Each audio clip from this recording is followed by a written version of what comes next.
మన చిన్నప్పుడు పల్లెటూరులో దొరికిన పాలు ఇప్పుడు సిటీలో దొరకటం లేదు. మా ఇంట్లో దీని గురించి మాట్లాడుకుంటున్నప్పుడు కంట్రీ డిలైట్ గురించి తెలిసి ఉన్నత ప్రమాణాలు ఉన్న ల్యాబ్స్ లో టెస్ట్ చేయించి రోజు రిపోర్ట్స్ ని యాప్ లో అప్డేట్ చేస్తారు. వాళ్ళ విధానాలు చూసి సంతృప్తి చెంది ఇలా రికమెండ్ చేస్తున్నాను. ఇప్పుడే కంట్రీ డిలైట్ యాప్ ని డౌన్లోడ్ చేసుకోండి. Download the Country Delight app now. Sir, Vallabhaneni Vamsi arrest big breaking.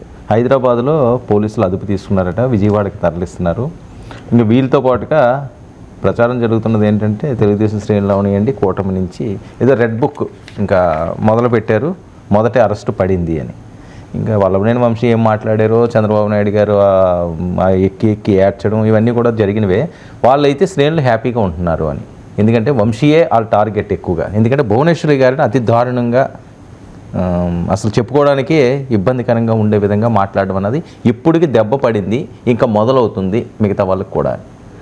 అంటే ఇప్పుడు టీడీపీ వాళ్ళకి ఆనందం అవుతుందా కాదా అనేది మనలాంటి వాళ్ళకి అనవసరం. మనలాంటి వాళ్ళకి కావాల్సింది తప్పు చేసినప్పుడు శిక్ష పడాల్సింది. అది వల్లభనేని వంశ ఆల్రెడీ ఒక చర్చ మొదలైంది. నందిగామ సురేష్, జోగి రమేష్ అయితే శిక్షిస్తారు, వల్లభనేని వంశీని శిక్షించరు. ఎందుకంటే ఆయన వల్లభనేని కనుక ఆయన శిక్షించరు, కొడాలి నాటిని శిక్షించరు. ఎందుకంటే వాళ్ళ ఈకో సిస్టమ్ ఉంటుంది, వాళ్ళకు అది కాపాడుతుంది అని ఒక విమర్శ, ఒక అపవాదే అనుకో, ఒక అనుమానమే అనుకో, అదైతే ఆల్రెడీ ఉంది. ఎందుకంటే జోగి రమేష్ వెంటనే లోపలేశారు కదా, నందిగామ సురేష్ లోపలేశారు కదా. మరి నందిగామ సురేష్ను వీళ్ళని వేసినప్పుడు వల్లభనేని వంశీకి వచ్చేవరకు ఏమైంది? ఆయన ఇంకా ఘోరంగా మాట్లాడాడు కదా. తెలుగుదేశం కార్యాలయంపై గన్నవరంలో దాడిలో నిందితుడు కదా, మరి ఆయన పైన హెచ్చరిక ఉండదా అనేటువంటి భావన సహజంగా సమాజంలో ఈ ప్రశ్నలు మొదలవుతున్నాయి. నేను ఇప్పుడు 8 నెలలు ఇంత ఆలస్యంగా ఎందుకు అయింది అని. బట్ కూటమి తెలుగుదేశం నాయకత్వ ఎక్స్ప్లెనేషన్ ఏమైనా ఉండనియండి, బట్ ఆ ప్రశ్న ఉంది కనుక సమాజంలో ఆ ప్రశ్న ఉంది కనుక దాని డ్యామేజ్ కాకుండా ఉంటుంది. ఇప్పుడు వల్లభనేని వంశీని మనం అది రెడ్ బుక్ అని పొలిటికల్ స్టేట్మెంట్గా ఉండొచ్చు. రెడ్ బుక్ రాజ్యాంగము, రెడ్ బుక్ అమలవుతుందని లోకేష్ చెప్పచ్చు, రెడ్ బుక్ రాజ్యాంగము అని వైసీపీ చెప్పచ్చు. అసలు రెడ్ బుకే చంద్రబాబు నాయుడు ముఖ్యమంత్రి చేయించింది అని లొకేషన్ ప్రొజెక్ట్ చేయడానికి తాపత్రయపడుతున్న తెలుగుదేశం అనుకూల media, Telugu Desam social ecosystem ఒక పెద్ద ప్రయత్నం చేస్తుంది. అందుకే రెడ్ బుక్ పైన ఇంత ఫోకస్. అంటే ఈ రెడ్ బుక్ వల్లనే అధికారంలోకి వచ్చింది టీడీపీ. రెడ్ బుకే మెయిన్ కారణం టీడీపీ అధికారంలోకి రావటము. అంటే ఇండైరెక్ట్గా చంద్రబాబు నాయుడు కన్నా కూడా లోకేష్ కంట్రిబ్యూషన్ ఎక్కువ ఉంది, పవన్ కళ్యాణ్ కన్నా లోకేష్ కంట్రిబ్యూషన్ ఎక్కువ ఉంది అనేది ఒక డెస్పరేషన్ టు ఇన్స్టాల్ లోకేష్. ఇలాంటి డెస్పరేషన్ నష్టం చేస్తుంది.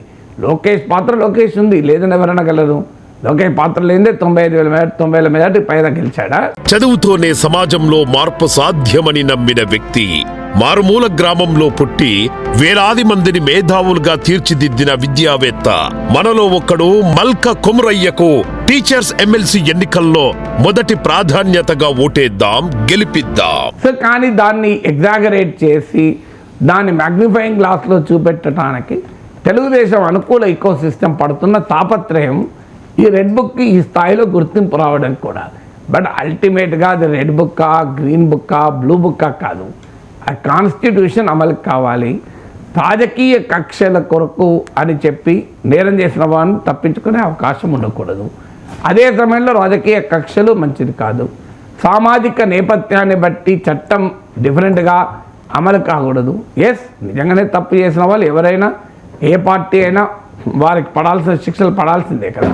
అందువల్ల మనకు పొలిటికల్గా రెడ్ బుక్ అని ఏమనుకున్నా ultimately what matters is law book should be implemented కదా. అవును. సో ఇందులో వేరే వ్యక్తిగత అంశాలు ఏమీ లేనట్టుగా అనుకోవచ్చా సార్? అంటే వ్యక్తిగత అంశాలు ఉండకుండా ఉండవు. ఎక్కడో చోట మనిషి తన మాట అన్నప్పుడు ఆ కసి, ఆ కోపం ఉండొచ్చు కదా. ఇప్పుడు లోకేష్ ఆ రోజు కూడా అన్నాడు, ఎట్టి పరిస్థితుల్లో మేము అంగీకరించమని. సో ఈ రకమైన చంద్రబాబు నాయుడు పైన వ్యాఖ్యలు, ఇలాంటి పనికిమాల చర్యలు చేసే చంద్రబాబు నాయుడులో, లోకేష్లో, టీడీపీలో కసి పెంచింది వైసీపీ. మామూలు కసి కాలేదు కదా. మీరు ఏ రకమైన కసి ఉందంటే దొరికితే మీద పడదామా అనేంత కసి ఉంది. ఎందుకు? అది జగన్మోహన్ రెడ్డి పెంచాడు. ఇప్పుడు మీకు ఇలా చంద్రబాబు నాయుడు స్థాయి ఎవరిని అవమానించకూడదు. అందులో చంద్రబాబు నాయుడే కాదు నీకు. ఇలా అవమానించడానికి ఎవరిచ్చారు నీకు అధికారం? అయితే వైసీపీ వాళ్ళు అనొచ్చు, మా కుటుంబం పేరు మాట్లాడతలేరా భారత్ గారి మీద అంటే వాళ్ళు మాట్లాడడం తప్పే కదా. అవును. తెలుగుదేశం వాళ్ళని ఎవరు సమర్థిస్తారో ఒకవేళ వాళ్ళు మాట్లాడితే. కానీ ఫండమెంటల్గా ఈ బిహేవియర్ను నాయకత్వం యాక్సెప్ట్ చేయకూడదు, తప్పు అని మెసేజ్ ఇవ్వాలి. అన్ఫార్చునేట్లీ రాజకీయ పార్టీలు అంత సిద్ధంగా లేవు, టీడీపీ నాయకత్వం కూడా సిద్ధంగా లేదు. ఇప్పుడు టీడీపీ శ్రేణులు, టీడీపీ సోషల్ మీడియాలో నోటికి వచ్చినట్టు ఎవరి మీద పడితే వాళ్ళ మీద అటాక్ చేస్తున్నారు కదా. నేనే అనేకసార్లు చెప్పాను, నేనే విక్టిమ్ అని. మన నాయకత్వం ఎక్కడ మాట్లాడుతుంది, ఇది కరెక్ట్ కాదు, మన అభిప్రాయం మనం చెప్పాలి, బలంగానైనా కౌంటర్ చేయాలి. కానీ వ్యక్తిగతంగా దాడి చేయడం ఏందని అంటున్నారా? ఇప్పుడు చంద్రబాబు నాయుడు పైన వ్యక్తిగత దాడి చేస్తే మీకు బాధ అనిపించింది, మేము కూడా ఖండిస్తున్నాం, ఎట్టి పరిస్థితుల్లో అది న్యాయం కాదని. మరి నాలాంటి మీరు కూడా దాడి చేస్తారు కదా, టీడీపీ వాళ్ళు ఊరుకుంటున్నారా? మీరు మరి అన్న అలాంటప్పుడు జస్టిఫికేషన్ ఎట్లా చేసుకోగలుగుతారు?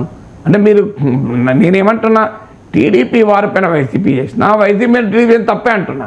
ఇప్పుడు వల్ల నేను మంచి అరెస్ట్ రాంగ్, అది ఇది ఖచ్చితంగా పని అంటలేం కదా. నేను ఖచ్చితంగా చట్టం ప్రకారం శిక్షించాల్సిందే.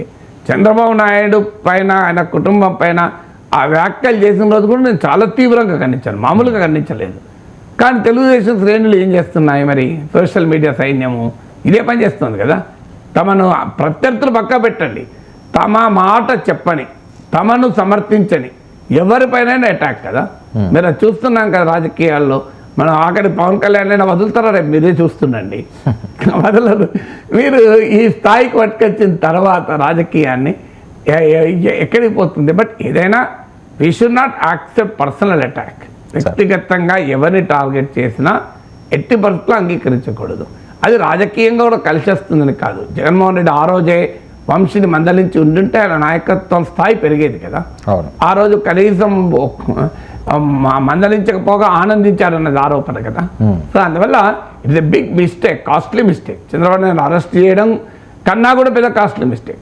అరెస్ట్ అయినా పోనీ ఏదో చట్టం చేసుకుంది తన పని తాను అనుకుంటారు. ఇది చట్టం తన పని తాను చేసుకున్నాను కాదు, నీ చుట్టం చేసింది కదా.